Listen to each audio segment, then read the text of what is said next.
Hello friends, ഇന്നത്തെ എപ്പിസോഡിൽ സച്ചി അർച്ചനയുടെ പരിഭവം മാറ്റാനായി നടന്ന സംഭവങ്ങളെ കുറിച്ച് സംസാരിക്കണം. എനിക്ക് ദേഷ്യം വരുമ്പോൾ ഞാൻ മറ്റൊന്നും ആലോചിക്കില്ല, ആരോടാണെന്ന് പോലും നോക്കുകയില്ല. ഞാനത് അവരുടെ മുന്നിൽ പ്രകടിപ്പിക്കുക തന്നെ ചെയ്യും എന്ന് സച്ചി അറിയിച്ചു. അങ്ങനെ ഞാൻ പ്രകടിപ്പിച്ചതാണ് അന്ന് അവന്തികേടത്തിയോട് പോലും ഞാൻ ദേഷ്യപ്പെട്ടത് താൻ കണ്ടതാണല്ലോ എന്ന് സച്ചി പറഞ്ഞു. അവന്തികേടത്തിയോട് പോലും ഞാൻ ദേഷ്യപ്പെട്ടു എന്ന് പറയാനുള്ള കാരണം താൻ മനസ്സിലാക്കണം. കാരണം ഞാൻ എന്റെ അമ്മയുടെ സ്ഥാനത്താണ് അവന്തികേടത്തിയെ കാണുന്നത്. ആ അവന്തികേടത്തിയോടാണ് ഞാൻ അങ്ങനെയൊക്കെ പെരുമാറിയത് എന്ന് പറഞ്ഞതും അർച്ചന പറഞ്ഞു. സച്ചിയേട്ടൻ പിന്നെ പറഞ്ഞ കാര്യം എന്താണ്? ആതിരയോട് ഞാൻ പറഞ്ഞിട്ടാണ് ആതിര അങ്ങനെ ചെയ്തതെന്നല്ലേ സച്ചിയേട്ടൻ എന്നെ കുറിച്ച് പറഞ്ഞത്?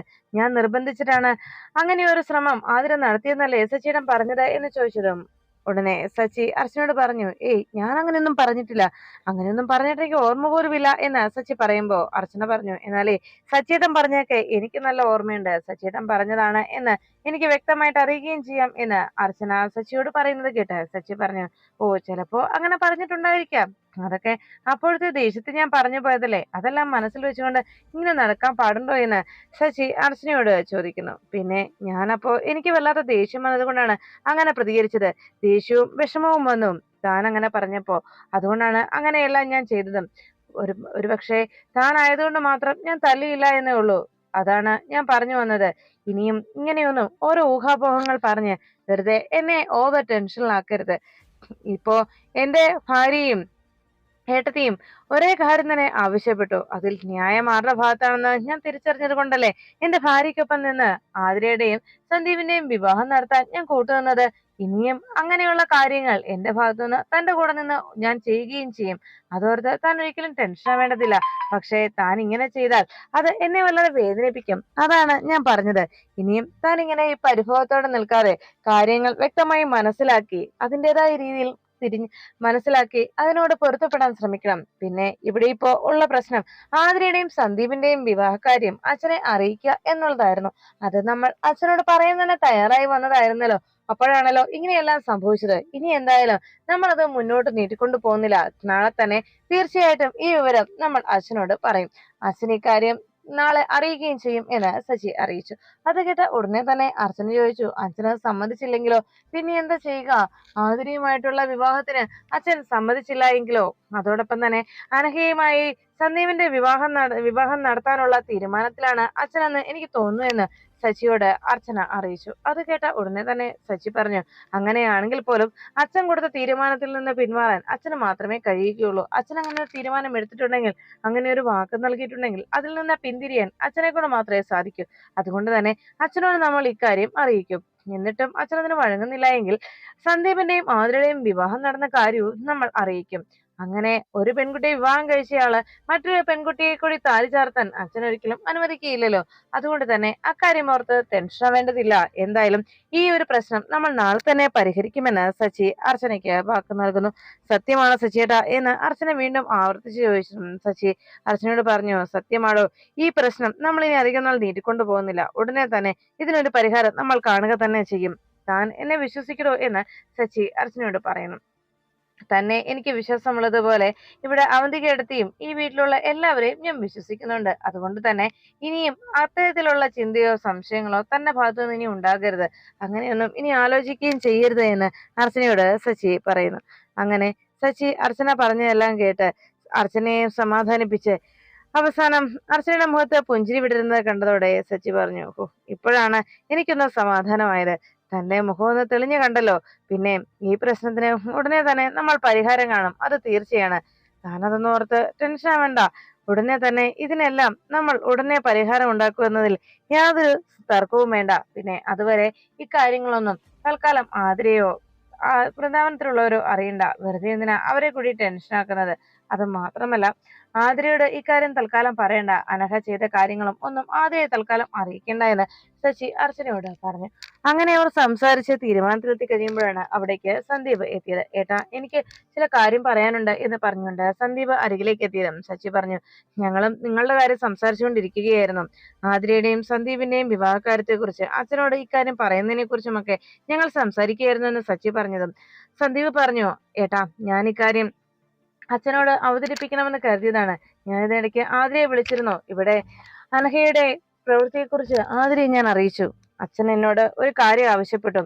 ആ അനഘയുടെ കഴുത്തിൽ താലി കെട്ടാനേ അച്ഛൻ അനഘയ്ക്ക് വാക്കു കൊടുത്തുവെന്ന്. ഞാൻ അനഘയെ വിവാഹം ചെയ്യുമെന്നുള്ള വാക്കാണ് അച്ഛൻ അനഘയ്ക്ക് നൽകിയിരിക്കുന്നത്. ഇനിയിപ്പോ എന്താ സച്ചിയേട്ടാ ചെയ്യുക?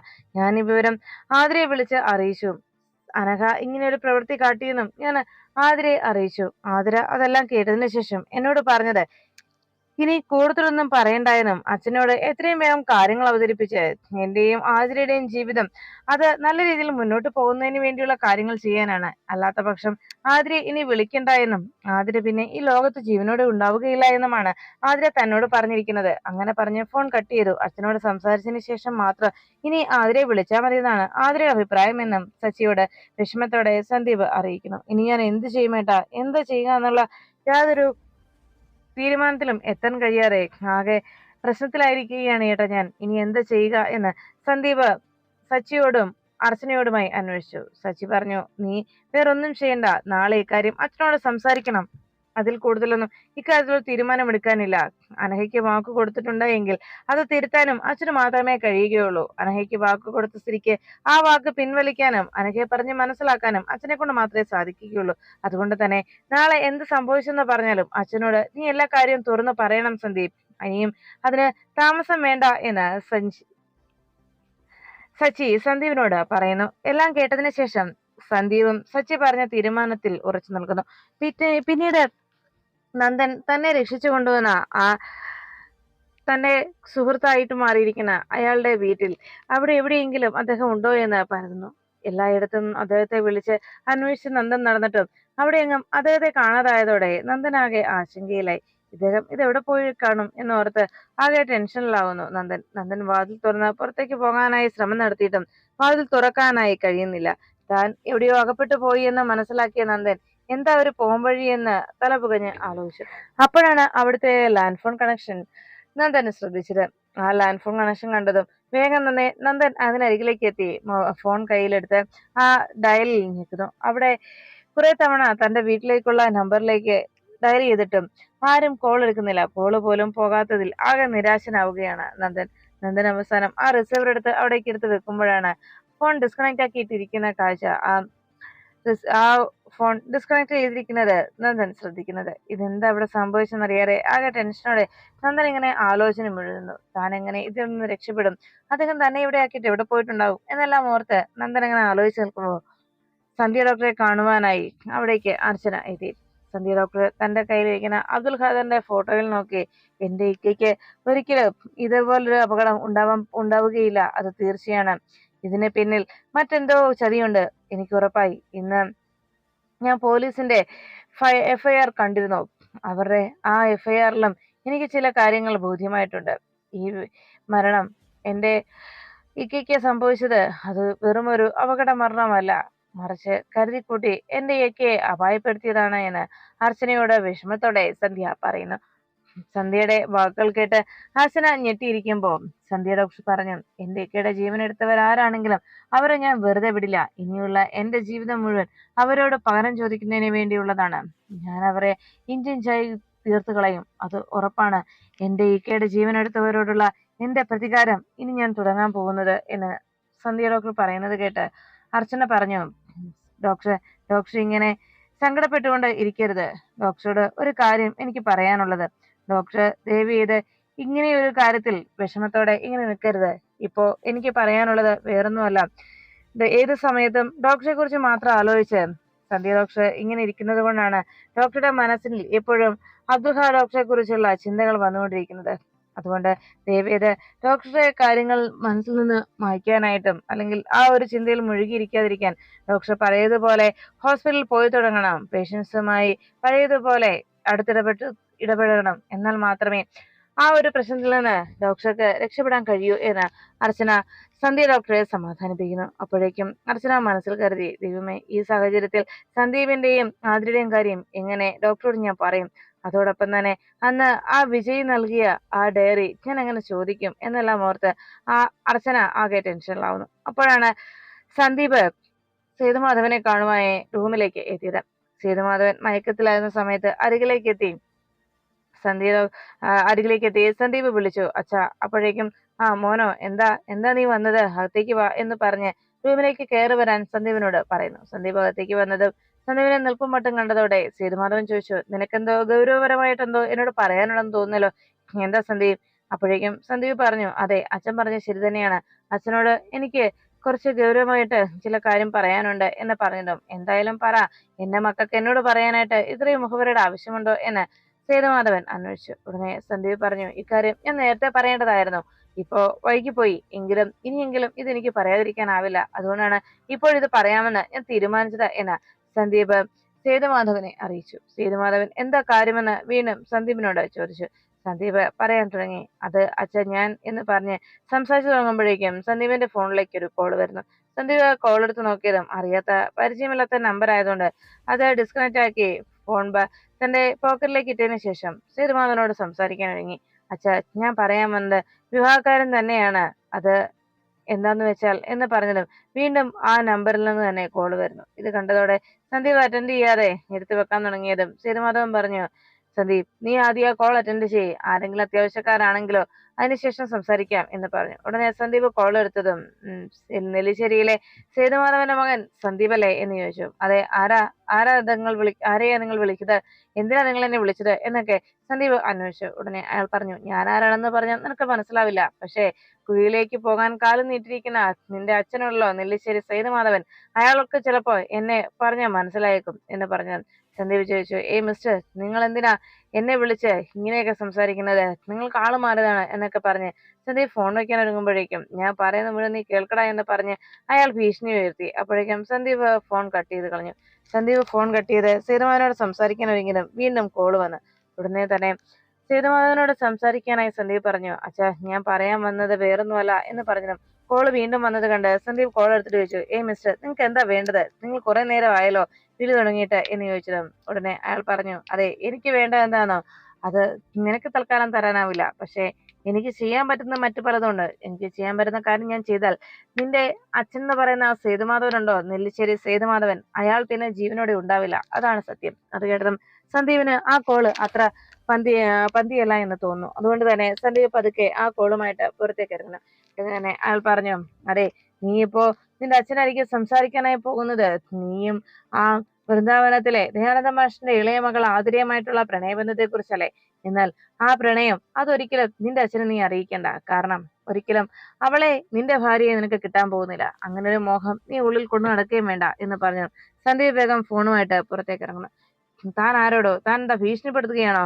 ഞാൻ ആതിരയെ സ്നേഹിച്ചിട്ടുണ്ടെങ്കിൽ, ആതിരയെ സ്വന്തമാക്കാൻ ആഗ്രഹിച്ചിട്ടുണ്ടെങ്കിൽ അവൾ എന്റെ സ്വന്തമാകുക തന്നെ ചെയ്യും, ഞാൻ അവളെ വിവാഹം കഴിക്കും, താൻ ആരാടോ എന്നെ ഭീഷണിപ്പെടുത്താൻ എന്ന് ചോദിച്ചതും അയാൾ പറഞ്ഞു, അരെ, നീ ചോദിച്ചത് ശരി തന്നെയാ, ഞാൻ നിന്നെ ഭീഷണിപ്പെടുത്തുകയാണോ എന്ന്. എന്നാലേ ഒരു കാര്യം ഞാൻ പറയാം, നിനക്ക് വേണ്ടി ഇപ്പൊ ആലോചിച്ച് വെച്ചിട്ടുണ്ടല്ലോ നിന്റെ ഏട്ടൻ നന്ദന്റെ ഭാര്യ സഹോദരി, എന്താ കുട്ടിയുടെ പേര്, അനഘ, അവളെ തന്നെ നീ വിവാഹം കഴിച്ചാൽ മതി. കാരണം നിന്റെ അച്ഛൻ നെല്ലിശ്ശേരി സേതുമാധവൻ എന്നോട് എന്റെ കുടുംബത്തോട് ചെയ്ത ക്രൂരതയ്ക്ക് ഞാൻ ചെയ്യുന്ന പ്രതികാരമാടാ ഇത്. അതിന്റെ ആദ്യ പടിയാണ് നിന്നോട് ഞാൻ കാണിക്കുന്നത്. ആ കുടുംബത്തിലുള്ള നിന്നോട് ഞാൻ ചെയ്യുന്ന എന്റെ പക അതാണ്, നിനക്ക് ഇഷ്ടമല്ലാത്ത ഒരു പെണ്ണിനെ വിവാഹം കഴിച്ച് ജീവിതകാലം മുഴുവൻ അവളോടൊപ്പം ജീവിക്കുക എന്നുള്ളത്. അതാണ് ഇപ്പൊ ഞാൻ നിനക്ക് വിധിച്ചിരിക്കുന്നത്. പിന്നെ ഒരു കാര്യം, നീ വീണ്ടും ആ ദയാനന്ദ മാഷിനെ മകളെ വിവാഹം കഴിച്ച് സുഖമായി ജീവിക്കാനാണ് നീ ആഗ്രഹിക്കുന്നതെങ്കിൽ അതൊരു കാലത്തും നടപ്പിലാകാൻ പോകുന്നില്ല. അത് വെറുതെയല്ല ഞാൻ ഈ പറയുന്നത്. നിന്റെ ഏട്ടൻ എന്ന് പറയുന്ന ആ സച്ചിദാനന്ദൻ ഉണ്ടല്ലോ, അവന്റെ ജീവൻ ഇങ്ങ് ഞാൻ എടുക്കും. അതിനുശേഷം ഞാൻ പറയുന്ന നീ അനുസരിച്ചില്ല എങ്കിൽ പിന്നെ നിന്റെ ഏട്ടത്തി എന്ന് പറയുന്ന അർച്ചനയുണ്ടല്ലോ, അവളുടെ ജീവനും ഞാൻ ഇങ്ങെടുക്കും. അതുകൊണ്ട് മോനെ സന്ദീപേ, നീ ഞാൻ പറയുന്നത് അങ്ങ് കേൾക്ക്. അതായത് അനഘയെ വിവാഹം കഴിച്ച് ജീവിക്കാൻ നോക്ക്. അതാണ് നീ എടുക്കേണ്ട തീരുമാനം. അങ്ങനെ ചെയ്താൽ നിന്റെ ഏട്ടനെയും ഏട്ടത്തിക്കും ഒന്നും സംഭവിക്കില്ല. അപ്പോ ആലോചിച്ച് നീ ഒരു തീരുമാനത്തിലെത്ത്, അതാണ് നിനക്ക് നല്ലത്. തൽക്കാലം പൊന്നുമോൻ ആതിര എന്നുള്ള ആ മോഹം അങ്ങ് മറന്നേക്ക്, അത് എന്തുകൊണ്ടും നിനക്ക് ചേരുക എന്ന് പറഞ്ഞ് സന്ദീപിനെ വെല്ലുവിളിച്ചുകൊണ്ട് സന്ദീപിന് ഒരു മുന്നറിയിപ്പ് നൽകി അയാൾ ഫോൺ കട്ട് ചെയ്യുന്നു. സന്ദീപ് അയാളുടെ വാക്കുകൾ കേട്ട് ഞെട്ടിത്തെറിച്ച് അങ്ങനെ നിൽക്കുമ്പോൾ, എനിക്ക് നിന്റെ കുടുംബത്തോടുള്ള പകയാണ് ഞാൻ ഈ ചെയ്യുന്നതൊക്കെ, അത് നിന്റെ കുടുംബം എന്നോട് കാണിച്ച വിശ്വാസവഞ്ചനയ്ക്കും ചതിക്കുമുള്ളതാണ് എന്ന് പറഞ്ഞ് സന്ദീപിനെ ഭയപ്പെടുത്തുന്നു. സന്ദീപ് അയാളുടെ വാക്കുകൾ കേട്ട് തൽക്കാലം ആതിരയുടെ കാര്യം അച്ഛനോട് പറയണോ വേണ്ടയോ എന്ന ആശങ്കയിൽ നിന്ന്. അപ്പോഴേക്കും ഫോൺ കട്ടായി കഴിയുമ്പോൾ സേതുമാധവൻ അവിടേക്ക് എത്തി. മോനെ സന്ദീപേ, നീ എന്തോ എന്നോട് സംസാരിക്കണമെന്ന് പറഞ്ഞല്ലോ, എന്താടാ, എന്താ ഇത്ര കാര്യമായിട്ടുള്ളത് എന്ന് ചോദിച്ചതും സന്ദീപ് പറഞ്ഞു, അത് പിന്നെ അച്ഛാ, തൽക്കാലം അക്കാര്യം ഞാൻ പിന്നീട് പറയാം, ഇപ്പോ അത് പറയാൻ കഴിയുന്നില്ല അച്ഛാ എന്ന് പറഞ്ഞുകൊണ്ട് സന്ദീപ് സേതുമാധവന്റെ അരികിൽ നിന്ന് തന്റെ റൂമിലേക്ക് പോകണം. അപ്പോഴാണ് അജയൻ അവന്തിക പറഞ്ഞതനുസരിച്ച് നന്ദനെ അന്വേഷിച്ച് സിറ്റിയിലൂടെയൊക്കെ നടക്കുകയാണ്. മലമുകൾ എസ്റ്റേറ്റിലേക്ക് പോണെന്ന് പറഞ്ഞിട്ട് അക്കാര്യം നടപ്പിലാക്കിയ ആ ഒരു രീതിയിൽ ശരിക്കും അവന്തികയെ പറ്റിക്കാനായുള്ള തന്ത്രവുമായിട്ട് അജയൻ അവന്തികയുടെ ഫോണിലേക്ക് വിളിക്കുന്നു. അവന്തിക കോൾ എടുത്തിട്ട്, നീ എവിടെയാ, കുറെ ദിവസം ആയാലോ നീ വിളിച്ചിട്ട്, എന്തായി, എന്തെങ്കിലും പ്രോഗ്രസ് ഉണ്ടായോ എന്ന് അജയൻ അവന്തികയോട് അന്വേഷിച്ചു. അത് കേട്ട ഉടനെ തന്നെ അജയൻ പറഞ്ഞു, പിന്നില്ലേ, മേഡം പറഞ്ഞ ആ സമയം തന്നെ ഞാൻ പുറപ്പെട്ടില്ലേ, ഇപ്പൊ മലമുകൾ എസ്റ്റേറ്റിലേക്കാണ് ഞാൻ എത്തിയിരിക്കുന്നത്. ഇവിടെയാണെങ്കിലേ ചുറ്റും കാട് മാത്രമേ ഉള്ളൂ. ഇതെന്തൊരു കാടാണ്, ഈ കാട് കാരണം ഇവിടെ എവിടെയെങ്കിലും അയാളെ കണ്ടെത്താൻ കഴിയുമെന്ന് പോലും എനിക്ക് വല്ലാത്ത ആശങ്കയിലാണ് എന്ന് പറഞ്ഞു. ഉടനെ അവന്തിക പറഞ്ഞു, അപ്പൊ നിന്നെ കൊണ്ട് നടക്കില്ല അല്ലെ, എന്നാലേ പൊന്നും ഒരു കാര്യം ചെയ്യ്, അവിടെ നിങ്ങൾ പോന്നേക്ക്, ഇനി വെറുതെ സമയം കളിക്കൊന്നും വേണ്ട, ഞാനേ ഇത് കണ്ടെത്താൻ വരുന്ന കഴിവുള്ള വേറെ ആൺകുട്ടികളെ ഞാൻ കാര്യം ഏൽപ്പിച്ചോളാം എന്ന് അവന്തിക അറിയിച്ചു. അത് കേട്ടതും അജയൻ പറഞ്ഞു, അയ്യോ മേഡം, ഞാൻ അങ്ങനെയല്ല പറഞ്ഞത്, എനിക്ക് കണ്ടെത്താൻ കഴിയില്ല എന്നല്ല, ഞാൻ ഇവിടെ അന്വേഷിച്ചുകൊണ്ടിരിക്കുകയല്ലേ, എന്തായാലും ഉടനെ തന്നെ ഞാൻ അയാളെ കണ്ടെത്തി മേഡത്തിന് മുന്നിൽ എത്തിക്കും, എന്താ അതുപോലെ. അപ്പോഴേക്കും അവന്തിക പറഞ്ഞു, മതി മതി, അത്രയും നാളും നീ അവിടെ കഴിച്ചു കൂട്ടാനാണോ എന്ന് ചോദിച്ചതും ഉടനെ അവന്തികയോട് പറഞ്ഞു, കഴിക്കുന്ന കാര്യം പറഞ്ഞപ്പോഴാ, അതെ, എനിക്ക് ഭക്ഷണം കഴിക്കാനായിട്ടാണെങ്കിലേ 5 പൈസ കയ്യിലില്ല, അതുകൊണ്ട് എനിക്ക് മേഡം കുറച്ച് പണം ഇട്ട് തരണം. ഉടനെ അവന്തിക ചോദിച്ചു, ശരി ശരി, ഇത് എത്രയാ നിനക്ക് വേണ്ടത്? ഉടനെ സേതും, എന്തായാലും നന്ദനെ കണ്ടെത്തണം എന്നുള്ള ഒരു ആഗ്രഹം മനസ്സിലുള്ളതുകൊണ്ട് അവന്തിക അജയന് പണം കൊടുക്കാനായി തീരുമാനിക്കുന്നു. അജയൻ പറഞ്ഞു, എനിക്ക് ഇപ്പൊ തൽക്കാലം ഒരു 25,000 രൂപ അയച്ചു തന്നാൽ മതി, ബാക്കി പിന്നെ ഞാൻ മേഡത്തെ വിളിച്ചോളാം എന്ന് പറഞ്ഞതും അവന്തിക ചോദിച്ചു, ഓഹോ, 25,000 രൂപയ്ക്കാണോ നീ ഭക്ഷണം കഴിക്കാൻ പോകുന്നത്? അപ്പൊ നീ ഉടനെ ഒന്നും ഇവിടെ നിങ്ങൾ തിരിച്ചു പോരുന്നില്ലെന്നാണോ പറയുന്നത് എന്ന് അവന്തിക അന്വേഷിച്ചു. അപ്പോഴേക്കും അജയൻ പറഞ്ഞു, അതല്ല മേഡം, ഇവിടെ ഒരു ഹോട്ടൽ റൂം എടുത്ത് താമസിക്കണ്ടേ, അതിനു വേണ്ടിയാണ്, അങ്ങനെ ഒരു താമസ സൗകര്യം റെഡിയാക്കി എടുക്കാൻ വേണ്ടി പണം വേണ്ടേ, അതിനാ ഞാൻ വിളിച്ചത് എന്ന് പറഞ്ഞു. ശരി ശരി, ഞാൻ നിനക്ക് പണം ഇട്ടേക്കാം എന്ന് പറഞ്ഞ് അവന്തിക ഫോൺ വെച്ചു. അപ്പോഴേക്കും അജയൻ മനസ്സിൽ പറഞ്ഞു, എന്ത് നല്ല സ്ഥലമാ, ഞാൻ ഈ സിറ്റി വിട്ട് എങ്ങോട്ടും പോകുന്നില്ല, ഇങ്ങനെ കുറേശ്ശെ കുറേശ്ശെ നിങ്ങളുടെ കയ്യിൽ നിന്ന് ഞാൻ ഇങ്ങ് വലിച്ചെടുക്കും അവന്തിക മേഡം, നിങ്ങള് എന്നെ കൊണ്ടുപോയിട്ട് തല്ലിച്ചതിനും ഞാൻ തല്ല് വാങ്ങിച്ച കൂട്ടത്തിനുമൊക്കെ നിങ്ങളുടെ കയ്യിൽ നിന്ന് പണം ഇതുപോലെ ഞാൻ വസൂലാക്കിയിരിക്കും മേഡം എന്ന് അവന്തികയ്ക്ക് താനൊരു പണി കൊടുത്തതിന്റെ സന്തോഷത്തിൽ അജയൻ ഇങ്ങനെ ആലോചിച്ച് നിൽക്കുമ്പോ അവന്തിക നന്ദനെ ഉടനെ തന്നെ അജയൻ കണ്ടെത്തുമെന്നുള്ള ആ ഒരു പ്രതീക്ഷയിൽ അവന്തികയ്ക്കും സംശയമുണ്ടാവുന്നു. പിന്നീട് റൂമിലിരുന്ന് സന്ദീപ് പലതും ഇങ്ങനെ ആലോചിച്ചുകൊണ്ടിരിക്കുമ്പോൾ സന്ദീപിന്റെ ഫോണിലേക്ക് ആ അജ്ഞാതൻ വീണ്ടും വിളിച്ചു. കോൾ എടുത്ത ഉടനെ, എന്താടാ, ഞാൻ ചോദിച്ച കാര്യത്തിൽ തീരുമാനമായോ, ഞാൻ പറഞ്ഞ പോലെ തന്നെ നീ തീരുമാനിച്ചോ എന്ന് സന്ദീപിനോട് അയാൾ ചോദിച്ചു. ഉടനെ സന്ദീപ് പറഞ്ഞു, എന്റെ വിവാഹകാര്യം തീരുമാനിക്കാൻ നീ ആരടാ, ഞാൻ ആരോട് ജീവിക്കണം, ആരെ വിവാഹം കഴിക്കണം, ആരെ ഇഷ്ടപ്പെടണമെന്ന് ഞാനല്ലേ തീരുമാനിക്കുന്നത്, അതിൽ അഭിപ്രായം പറയാൻ നിനക്കെന്താ അവകാശം ഉള്ളത്, എന്ത് അധികാരം ഉള്ളത് എന്നെല്ലാം ചോദിച്ചു. അപ്പോഴേക്കും ഉടനെ അയാൾ ചോദിച്ചു, അപ്പോ ഞാൻ പറഞ്ഞതൊന്നും നീ വിശ്വസിക്കാനോ ഞാൻ പറഞ്ഞത് അനുസരിക്കാനോ നീ തയ്യാറല്ല അല്ലെ എന്ന് അയാൾ അന്വേഷിച്ചതും സന്ദീപ് പറഞ്ഞു, ഞാൻ എന്തിനെ പേടിക്കണം, പിന്നെ എന്റെ ഏട്ടനെയും ഏട്ടത്തെയും എന്തൊക്കെയോ ചെയ്യുമെന്ന് പറഞ്ഞത്, അതൊക്കെ നിങ്ങൾ എന്നെ ഭീഷണിപ്പെടുത്താനാ പോകുന്നതെന്ന് എനിക്കറിയാം, നിങ്ങൾക്ക് ഒരു കാലത്തും എന്റെ ഏട്ടനെയോ എന്റെ ഏടത്തിയോ ഒന്നും ചെയ്യാൻ കഴിയില്ലെന്ന് എനിക്ക് വ്യക്തമായിട്ടറിയാം, അതുകൊണ്ട് തന്നെ വെറുതെ മനുഷ്യനെ വിളിച്ച് ഭീഷണിപ്പെടുത്താൻ നോക്കാതെ ഫോൺ വെച്ചിട്ട് പോടോ എന്ന് പറഞ്ഞ് സന്ദീപ് ഫോൺ കട്ട് ചെയ്തു. അപ്പോഴേക്കും അയാൾ വേഗം തന്റെ മൊബൈൽ ഫോൺ കയ്യിലെടുത്ത് പുഞ്ചിരിച്ചുകൊണ്ട് സന്ദീപിന്റെ ഈ ഒരു തന്നെ തടയുന്ന രീതിയിലുള്ള ഈ സംസാരം അത് സന്ദീപിനെ ഭയപ്പെടുത്തുന്നാക്കി മാറ്റും എന്ന് മനസ്സിൽ ഉറപ്പിച്ച് അയാൾ ഒരു ഫോട്ടോ കയ്യിലെടുത്ത് അത് നേരെ സന്ദീപിന്റെ ഫോണിലേക്ക് അയക്കുന്നു. സന്ദീപ് തനിക്കെന്തോ മെസ്സേജ് വന്നെന്ന് അറിഞ്ഞ ഉടനെ ഫോൺ എടുത്ത് നോക്കിയതും ആ മെസ്സേജ് കണ്ട് സന്ദീപ് വല്ലാതെ പതർന്നു.